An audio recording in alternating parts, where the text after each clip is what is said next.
Mudah-mudahan yang kita lakukan pagi ini bermanfaat dunia akhirat. Amin ya Allah.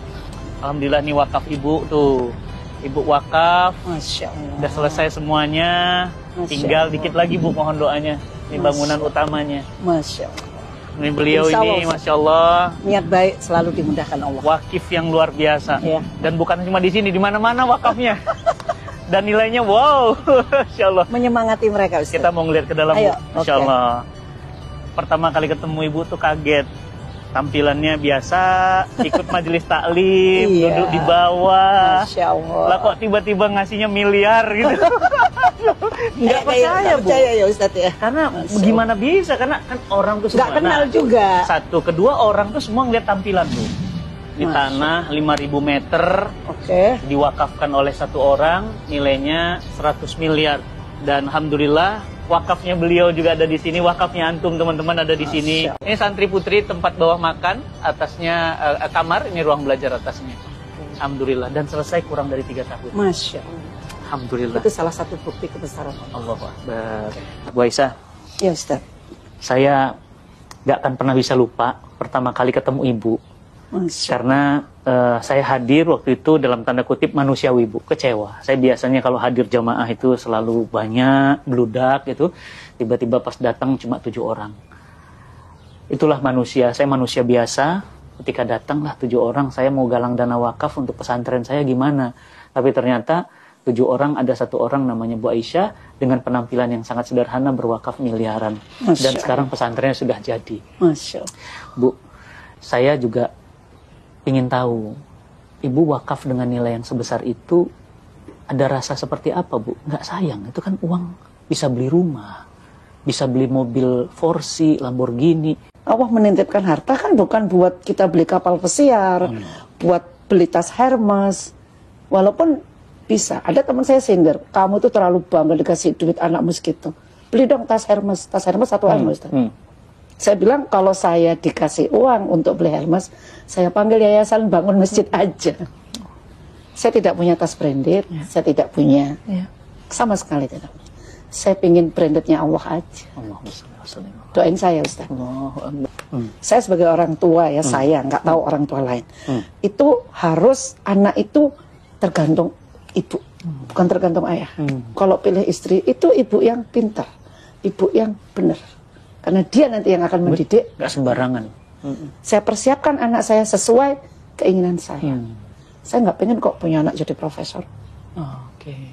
Jadi anak itu harus dipersiapkan oleh orang tuanya. Masalahnya saya juga pernah dengar dari ibu. Ibu punya restoran di Surabaya, di jalan yang sangat-sangat prestisius. Ibu wakafkan dan nilainya juga puluhan miliar. Masya Allah. Bu, ibu tuh, saya mikir uangnya kok kayak tisu ya. Dicabut keluar, dicabut.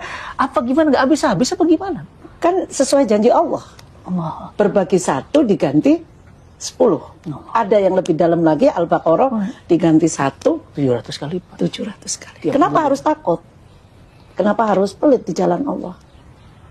Orang tua saya, Ustaz, hotel itu mau dibeli Megawati dengan uang ya, dikasihin ke Nahdlatul Ulama. Itu contoh dari orang tua. Boleh kasih bocoran seperti apa orang tua dulu? Dia lihat guru ngaji, belum haji, dia haji. Kayak cerita Ustaz tadi. Setiap tahun ada aja. Tanah di mana-mana panggil, izin kasih. Kan. Anaknya nggak ada yang kasih. Ibu saya kan punya hotel. Saya Masya Allah punya hotel loh. Orang kan punya warung gitu ya. Dan hotelnya diwakafkan juga, Ustaz. Allahu Akbar. Udah wakaf, Bu? Sudah. Makanya saya bilang saya belum apa-apanya sama ibu saya. Iya. Diwakafin. Sekarang jadi apa di Surabaya? Jadi sekolah Hadijah Plus. Hadijah Plus itu. Muslimat. Ibu Khofifah yang nerima. Gubernur Jawa Timur. Saya pelongo-pelongo ini luar biasa. Allah. Tapi saya tekankan, semakin kamu berbagi, kamu semakin bahagia. Jadi wakaf kepikiran, restoran ibu yang mewah itu diwakafin itu gimana awalnya? Saya bosan, Ustaz. Punya duit.